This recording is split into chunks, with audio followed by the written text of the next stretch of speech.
Good morning, everybody. Welcome to Pediatric Grand Rounds. Before we get started, some reminders from me. Please stay muted during the presentation. If you have questions, please add them to the chat box, and I will share your questions and comments with our speakers during the Q&A. At that time, you can also unmute and ask your question or a follow-up question on your own. You'll be getting an evaluation by email from our team either today or tomorrow. Please make sure to fill that out for us as it helps us with future planning. A disclosure from us, the planners for Grand Rounds have no relevant financial relationships to disclose. And then a big announcement, which is we will be back live 2 weeks from today in Wright Auditorium. There will also be a WebEx virtual option for those who want to continue on this way. Grand Rounds is canceled for next week, and the following week we'll be back with live or virtual option. And from here, I will introduce our speakers. We have Dr. Elena Griego, who is the Associate Director of the Pediatric Residency Program here at Seattle Children's, and she is the current faculty lead for the Intern Retreat Planning Committee. She is joined today by Drs. Craig Jackson, Richard Sugarman, and Ed Marcuse, all long-standing members of the committee. Dr. Marcuse has been involved with Intern Retreat since it began in 1977. The retreat committee is comprised of UW faculty and community physicians representing a wide range of specialties and years in practice. Retreat faculty meet monthly throughout the year to refine existing curriculum and develop new content in order to meet the ever-changing needs of pediatric trainees. Welcome to you all. Thanks so much for being here. I'll let Elena take it away. Thanks, Dr. Mazur. And thank you to thanks to everyone for allowing us to join you today to share our experiences with our residency program's Intern Retreat. As Suzanne said, I'm joined by Drs. Craig Jackson, Ed Marcuse, and Richard Sugarman, and we'll be presenting today on behalf of our entire Intern Retreat Committee. And we also have nothing to disclose for this presentation today other than our love for this retreat. So at the end of today, we are really hoping to impart a little bit of information to everyone who's here. We hope that participants will be able to really understand the role of our retreat in the professional development of pediatric interns and recognize the challenges posed by a transition to a virtual and small group experience during the pandemic. And then finally, we hope that participants are able to describe the impact of this retreat on trainee professional identity formation, wellness, and peer and community support. And I'm going to turn it over to Dr. Marcuse to tell you a little bit about the history of retreat. Good morning, all. Well, long ago in a galaxy not far away, John McCann and I were commiserating about our inability to address some key issues in pediatrics for our interns.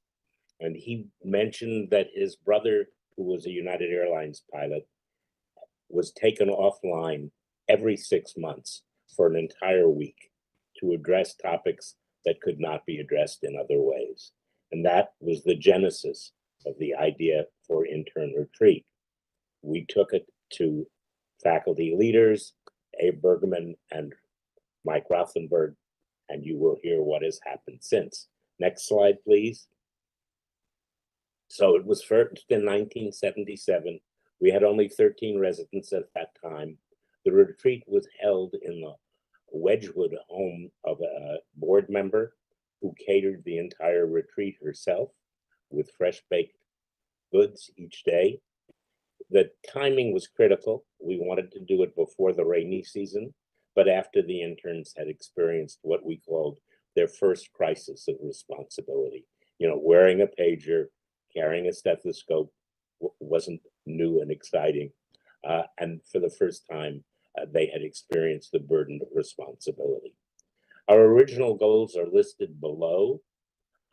We were really focusing on conveying some information and skills, and bringing the interns together for peer support.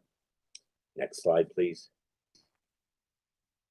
We learned very quickly that our goals were misplaced, and that what was important was shifting our focus to deal with the intern stress, their feelings of incompetence, such as the imposter phenomenon, I remember well one resident who said he always felt like the only airplane mechanic in a room full of fighter pilots, only to find out that all the residents felt that way and that they were isolated. Over the years, we systematically replaced all our didactic sessions, except for one, with interactive sessions. And one of our goals was to introduce issues and vocabulary to facilitate ongoing consideration and discussion of those issues throughout the year, not trying to resolve them. Such things as coping with your professional vulnerability and the chances of making errors, or delivering bad news, or dealing with a dying patient. And we tried to create many opportunities for personal, not professional, interactions between the resident groups so that they could get to know each other and bond with each other as a group. So one of the first things we introduced was a physical activity early on, akin to a ropes course. We then had a competitive scavenger hunt, which came to be run by the chief residents and equated the interns with all sorts of sites in Seattle. Then an overnight experience at a Girl Scout camp. And then the one that I really think was crucial was to give the interns a sum of money on Tuesday night with which they would plan, purchase, prepare, and serve a meal at the Girl Scout camp for originally about 20 people, but today it's way up to 60. So it's a formidable organizational task, and some people who may not be masters of calcium metabolism know how to organize a meal. Next slide, please. With time, the issue of coverage of the hospital became a bigger and bigger deal. And we had to shift from community physicians who welcomed the opportunity to do it to fellows and faculty, primarily because of the advent of the EMR. Training them in the EMR took more time than they would be actually volunteering. The faculty expanded to include specialty and general pediatrics faculty, community pediatricians, both junior and senior faculty, people from social work and nursing. And the residency grew from 13 to 45 residents per class. With this, the location had to change. We started in a beautiful Wedgwood home. We moved to an equally nice home in Broadmoor, and then to faculty homes. And then it became clear we had to move into institutional facilities because we're just too big.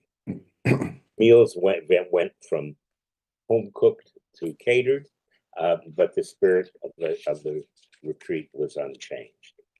Next slide, please.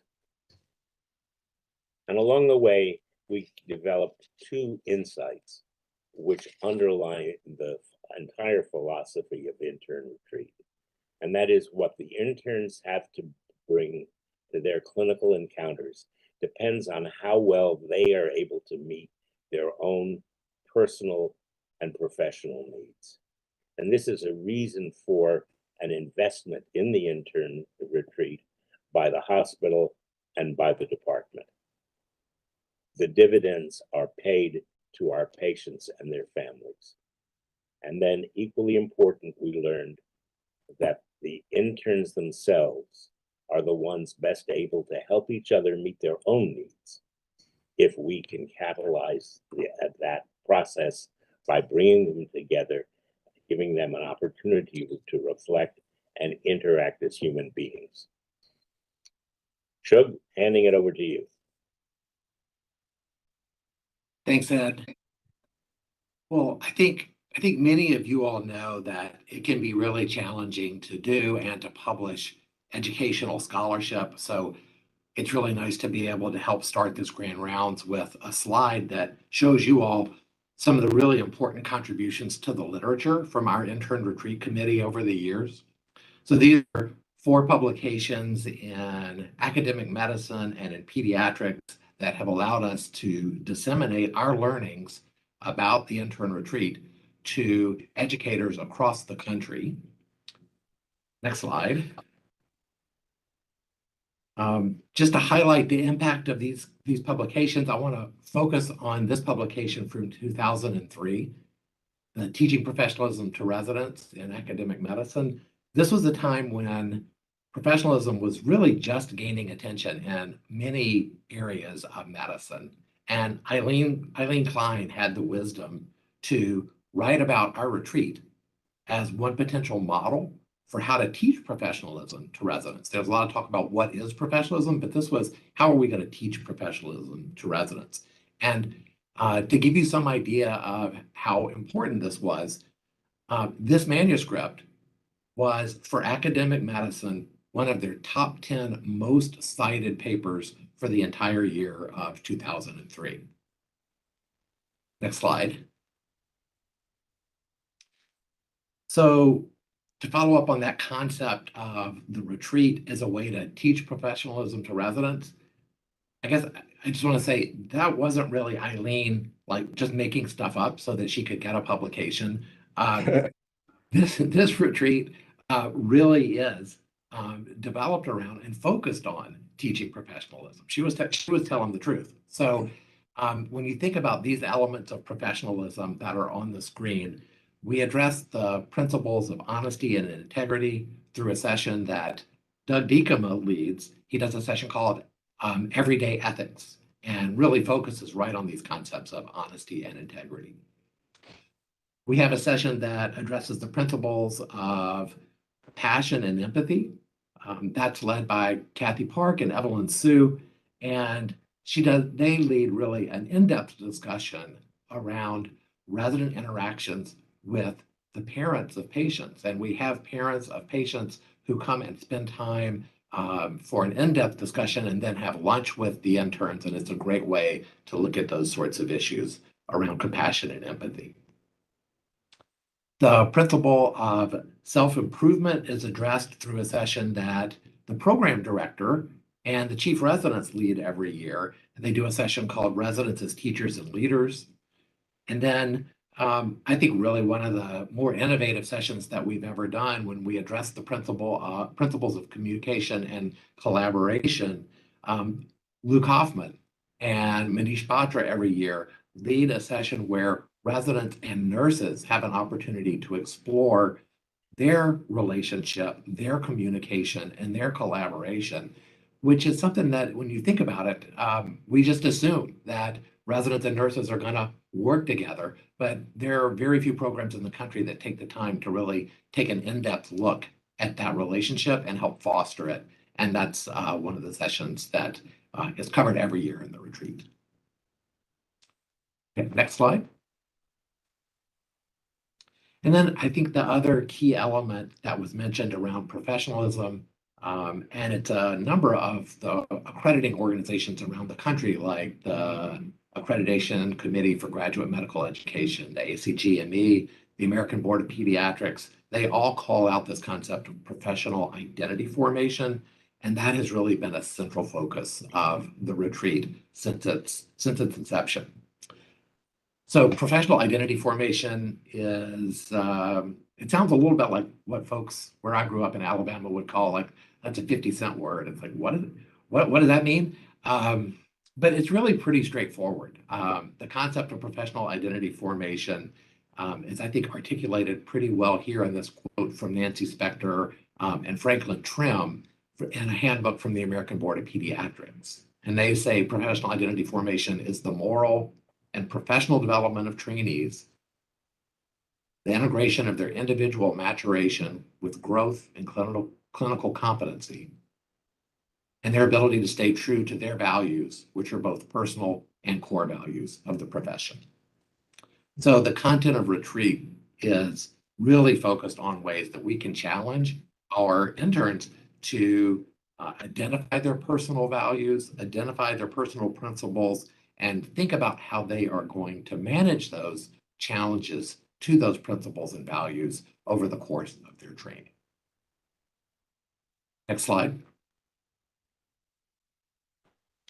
And then in addition to professionalism and professional identity formation, I think the other key area that accrediting organizations want to make sure that we all pay attention to is, and no surprise to any of you, that we must pay attention to the well-being of our trainees. And that's really been a founding element of the retreat for us. And another way that I think we as a residency program in the Department of Pediatrics have been at the vanguard of these efforts for many, many years. So nationally, I think we are now seeing many more programs that are starting retreats based on the work that we've written about and have disseminated to the country. Most of those retreats that we're seeing around the country by other programs have focused almost exclusively on well-being. And I think one of the things that makes our retreat unique is that it covers all of these topics of professionalism, identity formation, and well-being.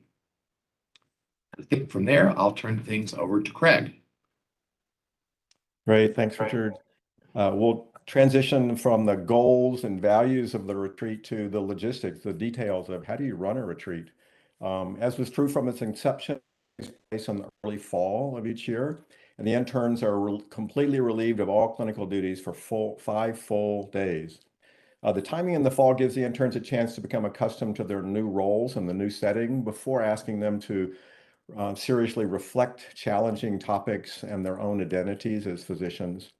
The intern shifts are covered by 40 or 50 different volunteers over the week. It takes an army of people to cover for the 45 interns for a whole week. And the people doing this are frequently our own faculty and fellows, sometimes recent graduates of our program, and our wonderful advanced practice providers. The retreat content is designed around interactive sessions that emphasize self-reflection, team building, learning styles, and shared experiences, including fears and struggles and feelings of inadequacy. As the program has grown in size, the retreat also provides an opportunity for residents to interface with each of their colleagues and teammates, some of which they would not have seen since orientation. And interestingly, intern retreats is only one of 5 times that all the members of the residency class are brought together during their 3 years together. That's the orientation, this intern retreat for 5 days, and then an intern transition seminar, a 1-day R2 retreat, and a 1-day R3 retreat. Next slide. The intern retreat planning committee consists of 11 faculty. Upper left, Kathy Park, and then Richard Sugarman, you've heard from, myself, Evelyn Sue, Tom Brogan, Ed Marcuse, Manish Batra, Kristen Nguyen White, Luke Hoffman, Doug Diekma, and Elena Grigo. There's also 1 social worker, Ingrid Laura Rivera, and 2 program coordinators, Brittany Rogers and Lori Herman. Faculty members volunteer their time to coordinate, plan, and execute the retreat each year. These faculty represent a wide range of specialties and years in practice, including community and academic primary care physicians, neonatologists, gastroenterologists, hospital medicine, pediatric intensive care, pulmonary medicine, and emergency medicine. Our social worker Ingrid is involved with the interns throughout their first year of training and facilitates weekly intern support groups and is able to highlight common topics brought up by the interns as they progress through the year. Next slide. The intern retreat planning committee meets monthly throughout the year to continue to refine and enhance the retreat content. Individual committee members also meet in smaller groups to directly plan the content and logistics of each session. The committee also stays in close contact with the residency leadership and chief residents to ensure that the topics are updated and relevant, that the content complements other longitudinal curriculum within the residency program, including the Include curriculum series, Inclusion, Cultural Humility, Diversity, and Equity, and the Rattle curriculum series on residents as teachers and leaders. The retreat has remained focused on a core set of goals and values since its early years. And I'll just read them because we read them at the retreat every year too. And they've been the same for the 25 or 30 years that I've been involved in this retreat. First is to allow interns an opportunity for reflection and introspection away from the hospital.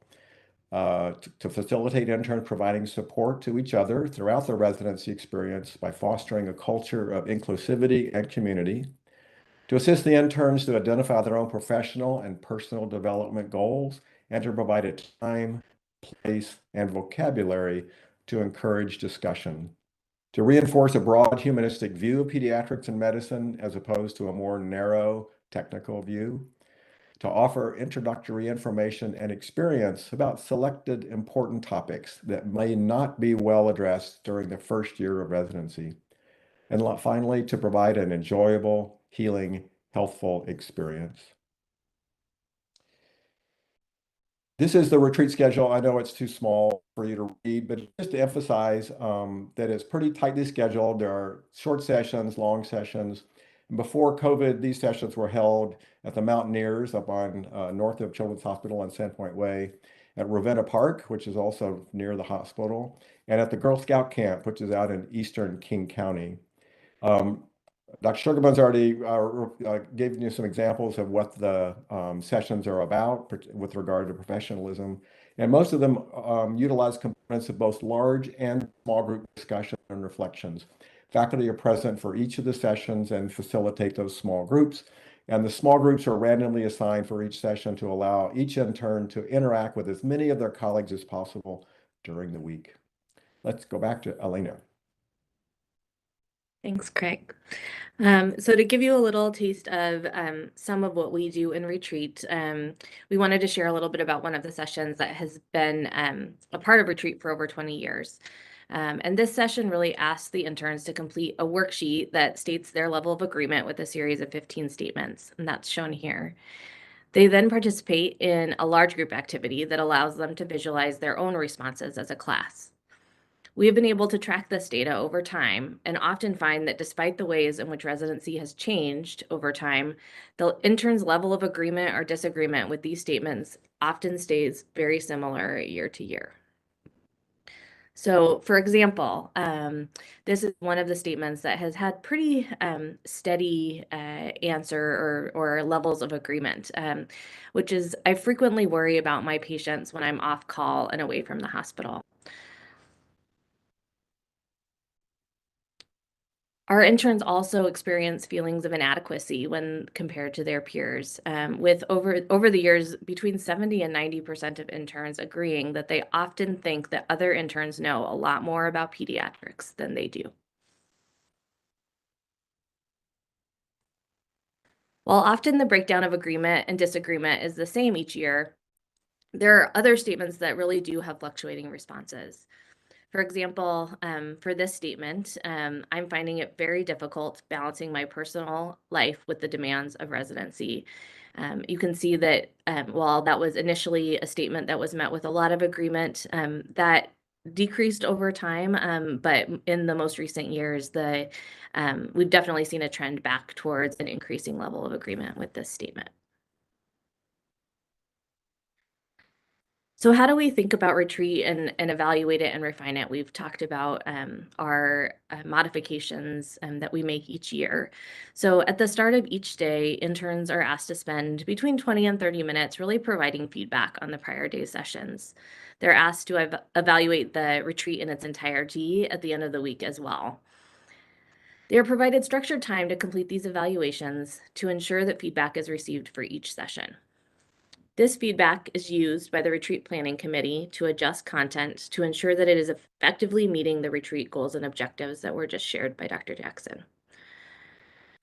Following the conclusion of each retreat, the comments for each session are compiled and reviewed by the entire retreat committee and themes are discussed. We also identify sessions needing rethinking or modification and focus on those sessions during the remainder of the year. The retreat committee members also meet each afternoon or evening of the retreat week in order to identify opportunities for in-the-moment adjustments to retreat content and to reflect on any general observations. So rather than have us sit here and tell you all about why we think retreat is important, we asked some residency graduates through the years to really reflect on the experience of intern retreat and its impact on their own professional and personal development. mainly because we thought they could say it just as well or probably better than we can. In the next few slides, we will share a few representative comments along with photos taken by retreat faculty member Dr. Doug Diekema over the years. One graduate stated, "Hearing how trusted teachers and my co-residents handled tough situations normalized the difficulties I was having as an intern and helped me develop my own style for tackling barriers in patient care and caring for myself in residency. Having an entire week together was a luxury we knew no other program would have afforded us. After a few months of work, we had the chance to get to know each other as people all over again, find common interests we hadn't identified previously, and spend time with our co-residents and families in a supportive environment." Another grad shared, intern retreat was a few months into residency. This was perfect timing because then I had a feeling of what it would be like to be an intern. I was given the tools on how to be a better team player and how to learn. I learned from my peers how they learned and taught each other, which was a pivotal foundation for the next 2.5 years of residency. I gained perspective on how the nursing staff operates, how to teach, and how parents of children with chronic illness experience the hospital. These aspects of professionalism were so important to my success as a doctor and a resident. Being able to communicate with the other parts of the team, the families, and the nurses made me a more well-rounded physician and truly improved the care of my patients. Intern retreat is a tradition of the residency program. We all have that shared experience, and this allows us to have a point of connection with a lot of attendings who are still around, as we can all reminisce about the fun times we had during intern retreat. It gives us a sense of belonging, knowing we all went through it. The exercises that are built as team building activities are so much more than that. They give us a similar language to discuss work stress, burnout, learning styles, coping mechanisms, teaching preferences, etc. Intern retreat gave us the chance to build relationships in a few days that might take a year to form in a different setting. After a heartbreaking day in the ICU, I could walk into the hallway knowing that whichever co-resident first crossed my path was a safe person to go to for a hug and encouraging word. It didn't matter exactly which person it was because we all knew each other and were in the journey together. Having that kind of support structure makes you a better doctor. Intern retreat provides the chance to have those relationships at the very beginning of residency. Intern retreat offered a meaningful space for reflection on the challenges and joys of being a newly minted physician. Having the dedicated space to process all of the feelings that come along with being an intern was grounding, and beyond that, fostered a real sense of togetherness, realizing everyone else was going through similar things.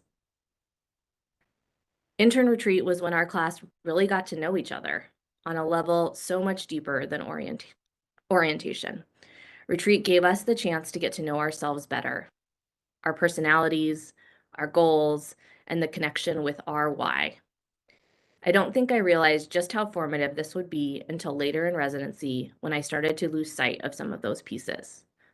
Having done this work in retreat made it easier to reconnect with that sense of purpose later on. Retreat absolutely defined my identity as a physician, and I am so thankful for all the effort that went into making it happen. And just a few more. Two of the most powerful parts of intern retreat were, one, a chance to step away from the pressure and busyness of intern year after a few months and assess anew what my goals for intern year were, what patterns and habits needed to change or continue, and two, the opportunity to reset with who would become my closest friends during residency. Rather than relying on the serendipity of schedules and working together, intern retreat gave time to meet and go deep in relationships with co-interns I had not seen since orientation. As a result, as I had grown during the first few months of intern year, so had my co-interns. And suddenly, through intern retreat, we were able to forge new bonds of community that sustained through the end of residency and beyond.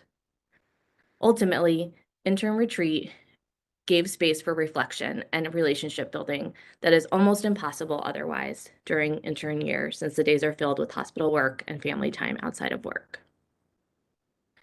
I truly think intern retreat sets the tone of our residency.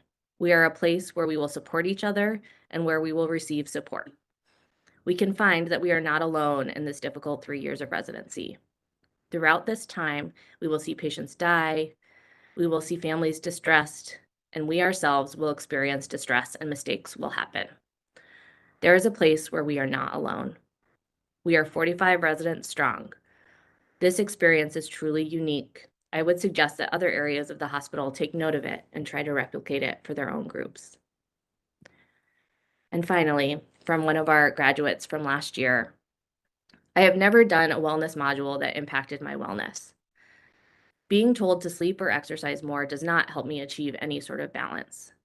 But there were a few key moments in residency that really had a lasting impact on my well-being as a person and a physician. Intern orientation, intern retreat, and the professional development elective. These experiences provided diastole in the midst of chaos. Time to reflect, connect, and build lasting relationships with colleagues and those who paved the way before us.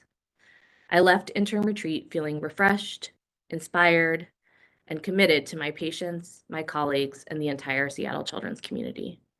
In a time where trainees across the country are feeling particularly undervalued, Seattle Children's commitment to protecting this time for interns is critical.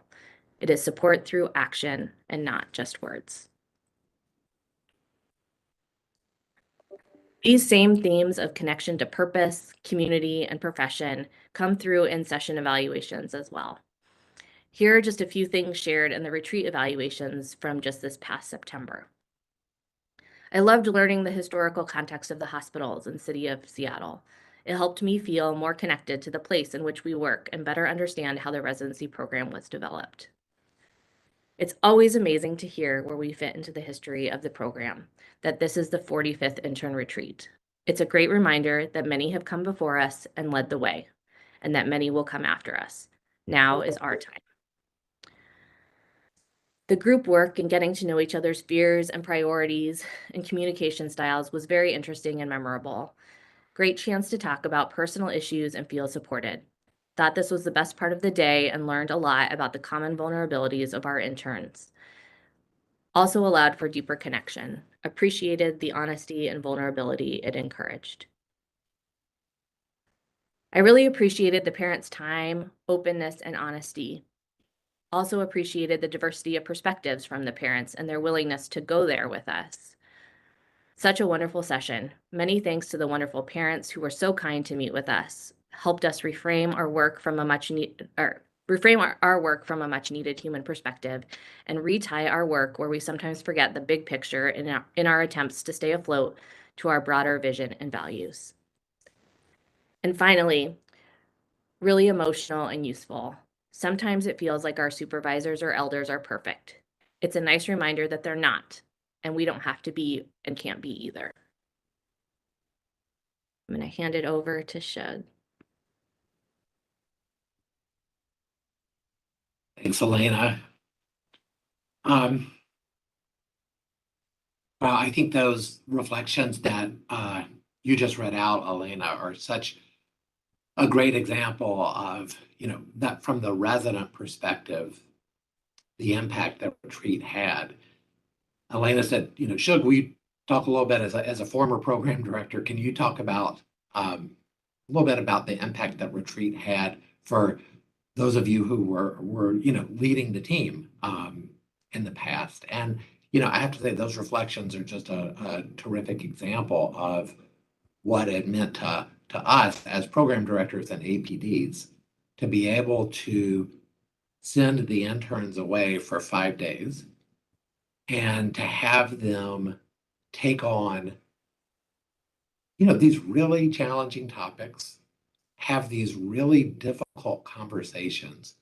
They were going to address, we knew that they were going to address things that were going to be, it wasn't going to all be sweetness and light for 5 days. It was going to be hard stuff, but it was so reassuring to, I think, as a program director for the APDs, to know that the interns were going to have an opportunity to address those things with the wisdom and the compassion and the support of an amazing retreat faculty there to be with them, to support them, and to help guide them through those conversations. So, as they address some of those really tough topics, you can imagine if they're trying to do that on their own, one off or two off, when they're exhausted, the result of what might happen from those conversations, I think, is really different than when they have this really structured and thoughtful way of taking on these kinds of questions. So as a program director, I was not part of the retreat for 25 years.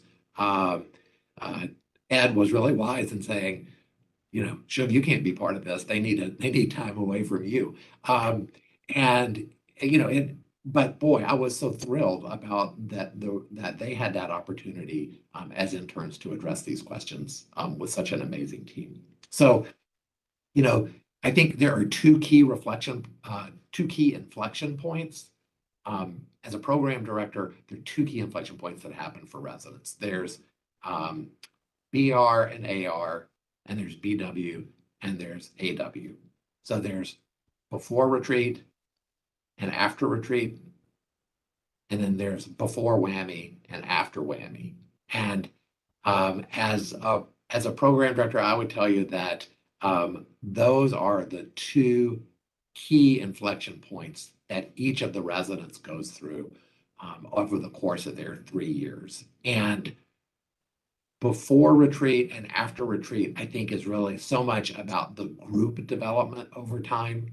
Before whammy and after whammy is much more about sort of the individual maturation that they go through. But before retreat and after retreat, the way that the team comes together and the group comes together is tremendously important, I think, for the leadership of the residency program. Next slide.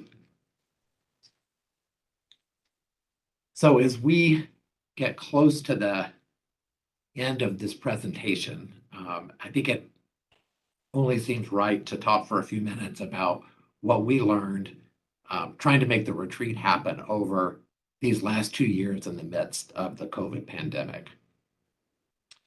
Craig keeps reminding us that, yeah, we have 4 publications out there about intern retreat, and that what we learned from trying to do this during COVID really needs to be our 5th publication about intern retreat. There really have been some important lessons learned over time that we should share with others around the country. So I think, the first year of the pandemic was by far the worst from an impact on intern retreat, because we were so constrained about what we could do in person. So y'all remember that normally it would have been September of 2022 when we would have been doing intern retreat. And that was a time when, that was pre-vaccine. The governor had limits. You can remember, right? There was you can get together with 5 people outside members of your household at any one time. If you're outside, the constraints were so intense that we didn't even try and do it in September of 2020. We postponed it to the spring of 2021, hoping that things would be better. Things were a little bit better in the spring of 2021, but again, we still couldn't bring all 45 interns together in one place. It simply just wasn't an acceptable thing to do at that time. And so we divided the interns into groups of 5, and 5 interns and 1 faculty member met in the backyards or the carports or the garages of 9 faculty members. And we tried to do these sessions for each of the sessions of retreat, sometime with that group of 5 interns, and then they would have their discussion, and then we would then loop in all 9 groups virtually through Zoom and have 9 different groups do some kind of group discussion about that topic. So, how did that work? I guess I would just say, if you look at that picture on the slide in front of you, the retreat faculty there, everybody's basically smiling, but those are some pretty forced smiles right there.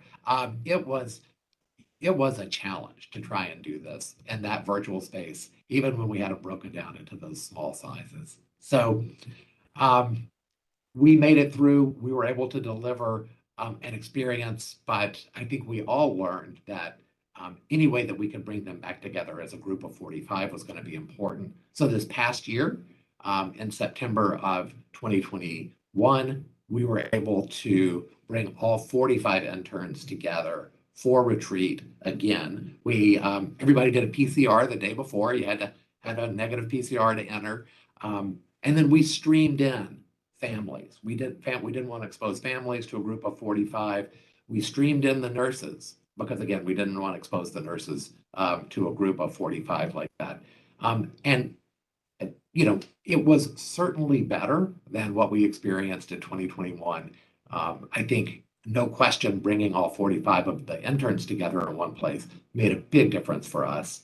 And streaming in those other groups to the group of 45 was a pretty effective means of pulling this off in some kind of virtual environment. So those are the learnings that we had from the pandemic. We know, the bottom line is we know the interns need this. We know we have to find some way to pull it off every year. And I'm sure there'll be other challenges in the future, but we'll adapt and try and make sure that this continues to happen. So, Elena, I think I'll turn it back over to you. Excellent. Well, thanks everyone.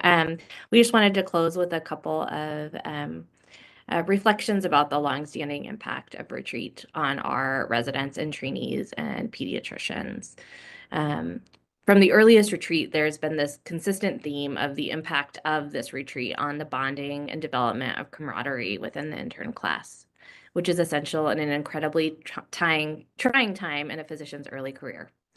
These are just a few representative comments from participants in actually the very first 2 retreats, but they could have come from our retreat just last year. Many subtle things went on in the dialogues, but the gross effect was a bonding process, a bond between the hospital, the interns, and the faculty. A sense of camaraderie and cohesiveness we felt at the end of the week was marvelous. The chance to share our experiences, frustrations, and insecurities made us feel part of a team rather than independent cogs in the big wheel of the university training program.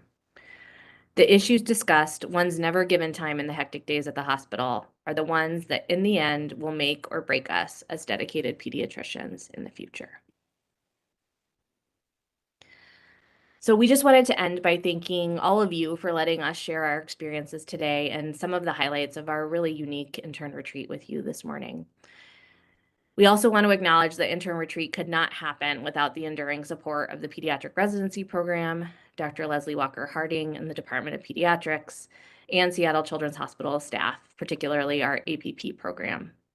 It also would not be possible without the financial support from the residency program and Seattle Children's, or the many volunteers who graciously provide coverage each year. The founding retreat faculty, Dr. Abe Bergman and Dr. Mike Rothenberg, wrote the following after 2 years of retreat. Learning to cope with the stresses of being a new physician is as important as being able to insert a central venous catheter. The first step is recognition by those who control residency programs that some time away from patient care responsibilities is imperative. Where there is a will, there is a way. These words stand true even after 45 years. Thanks, everyone, and we welcome any questions. Thank you so much. Aw.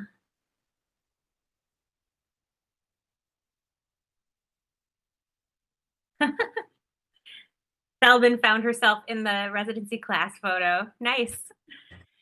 If you have questions, you can feel free to turn your camera on and unmute and add your questions and comments live or type them in the chat box and I will relay them for you. Thanks, Intern Retreat Committee. Do you have a sense of how is this emulated in other programs across the country? Are we unique in our program, and are other people trying to copy this, and how successful have they been? Richard, do you want to go? Sure, Suzanne, that's a great question. This is, I think, a defining element of our program across the country. People know, other programs know about what we do, and they marvel that we're able to pull this off. It's, when applicants come and well, sorry, they don't come to the hospital anymore, but when applicants are interviewed, talking about retreat is one of the key selling points to tell people about how our residency is different than any other residency in the country. Lots of other programs definitely have started to do retreats, but they tend to be an overnight, or they might be a one-day experience. The folks at University of Utah have started, a raft trip as an orientation exercise, and it's like a 2-night raft trip, and it's a very cool thing, but obviously very different than what we've tried to accomplish with this retreat over the years, as being both a wellness and a professional development kind of opportunity. And you wanted to say something? Just want to comment that if we were trying to create intern retreat de novo at Seattle Children's today, I think it would be close to impossible, because the barriers have become so great in terms of numbers of residents, EMRs, and so forth. So we were very fortunate to have laid a foundation half a century ago. That's a really good point. It grew along with the class size, EMR, complexity, and everything else. So kudos to you for being visionaries.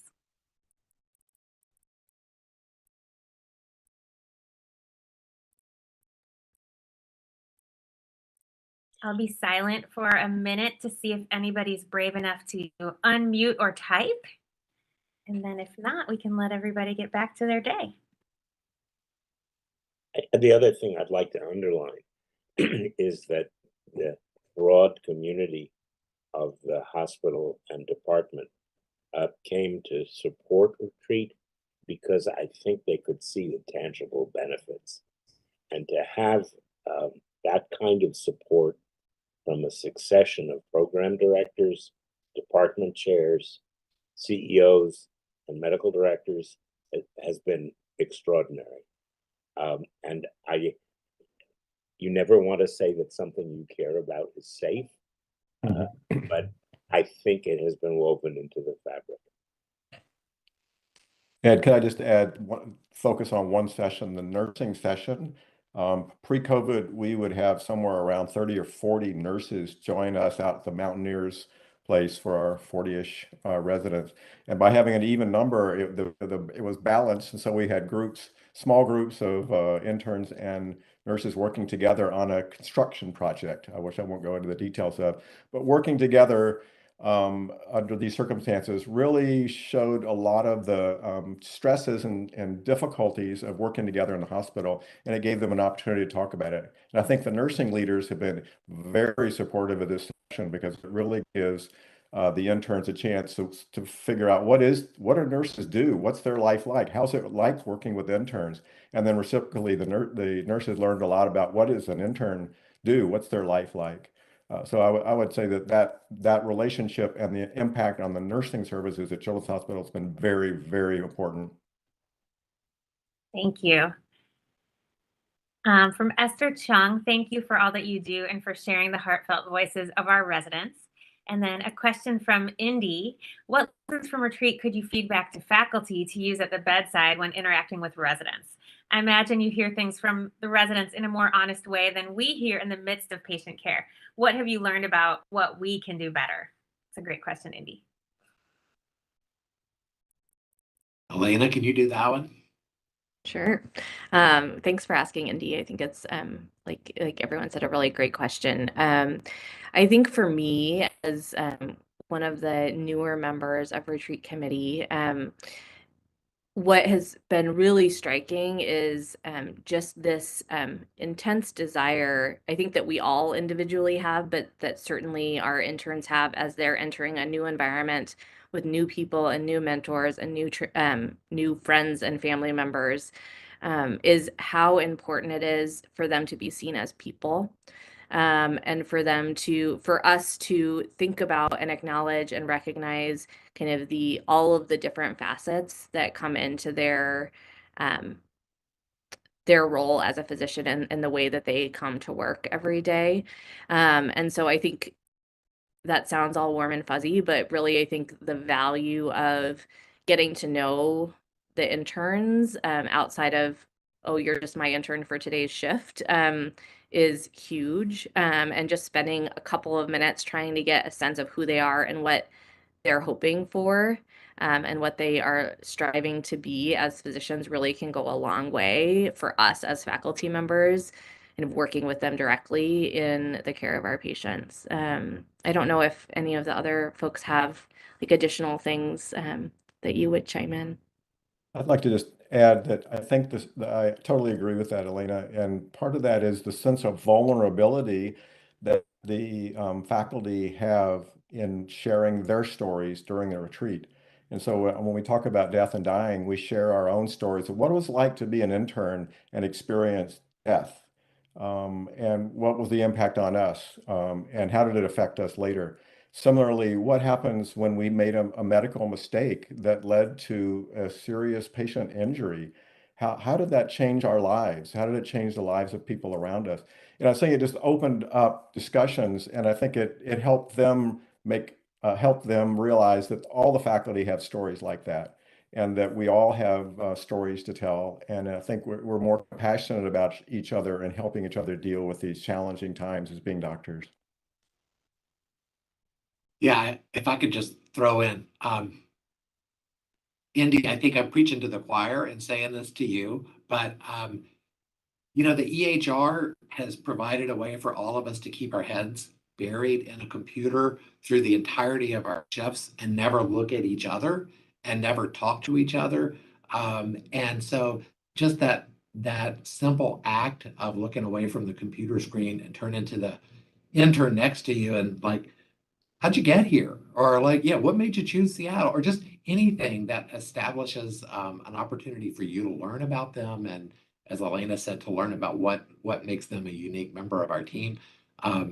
It's just, yeah, it's so important. We don't get many ways to do it, but it's clear from retreat that any effort that we can make to connect with our residents as people is so important. And Indy, you're just a champ at doing that on your own.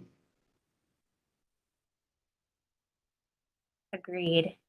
And then a question from Joe Fesselbaum, who actually is our AV guru.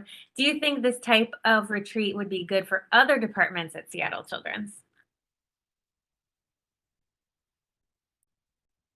Absolutely. And I think that actually came across in some of the reflections from our past graduates of just how they really felt like this type of programming in a really intentional way, similar to how Ed was describing at the beginning. This kind of concept grew out of the aviation world and really having dedicated focus time for these activities as opposed to trying to fit it in into something else and into other busy work days. And I think we're always happy to share what we do and how we think about things. I think the activities would probably need to be tailored for which group you're working with, but I think the general concepts would really be applicable.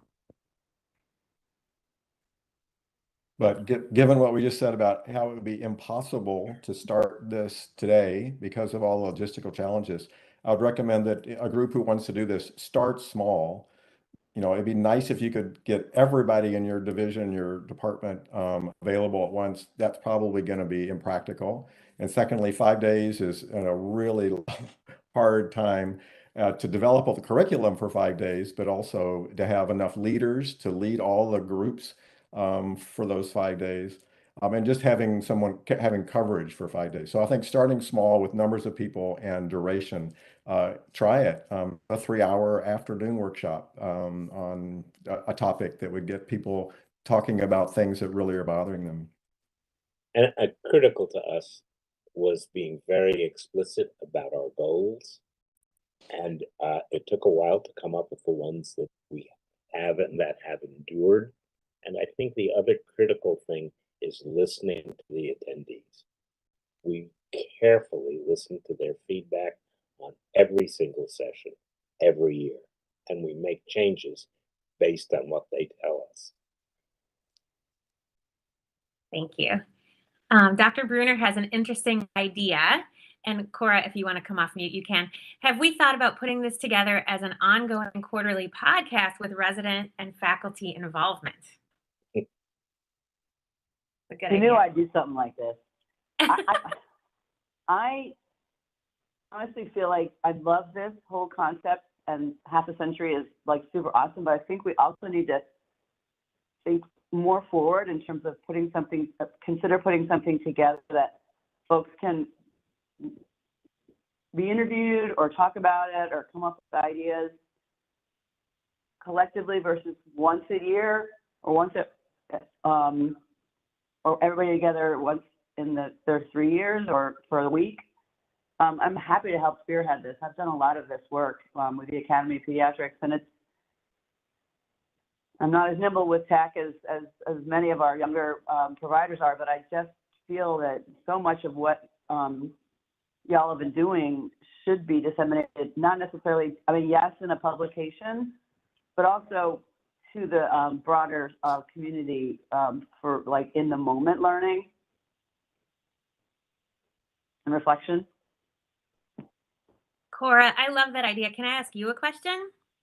Yes, ma'am. Does the AAP currently have a podcast platform, or is that something that you would want to be creating? Like, would you be building on somebody else's platform, or does AAP already do something like this, if you know? They do. They have the Peds on Call platform where they put together podcasts every month. I've been interviewed on it a number of times, so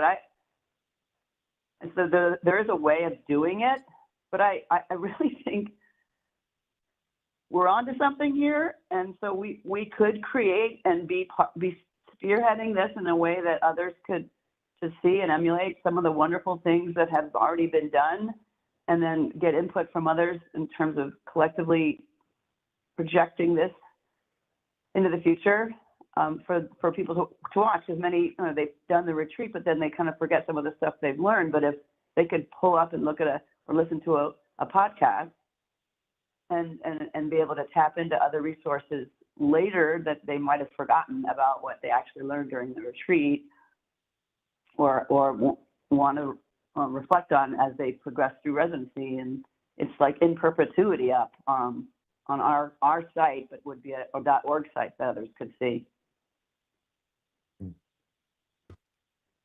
Cora, that's a great thought. There's like we could Trish Critic does those Thrivecasts over at UW now that are really helpful, like little 15-minute blurbs on creating psychological safety for your trainees or giving feedback. So I think that's a model we could try and emulate. I think it's a great idea to think about.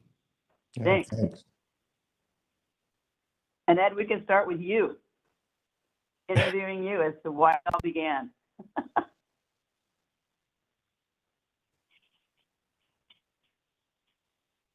Thanks, Cora. I just subscribed to Pediatrics on Call. I didn't know about that podcast, but I love a podcast. I think that is the way to get things into our culture, and you can listen to them on your own time. So excellent. All right, I'll pause for a few seconds, but we're almost out of time, actually. So any final words from our wonderful committee or viewers? And if not, I will say thank you so much to all of you for all of your work since 1977 and beyond. And we really, really appreciate this time for you to share all the work that you're doing and everything you're doing for us. And all of our former and current residents really thank you as well. And just a reminder to our viewers, there's no grand rounds next week, and the following week you'll have a choice between this WebEx connection or seeing half of my face live in Wright Auditorium. So thanks so much, everybody, and we will see you in 2 weeks.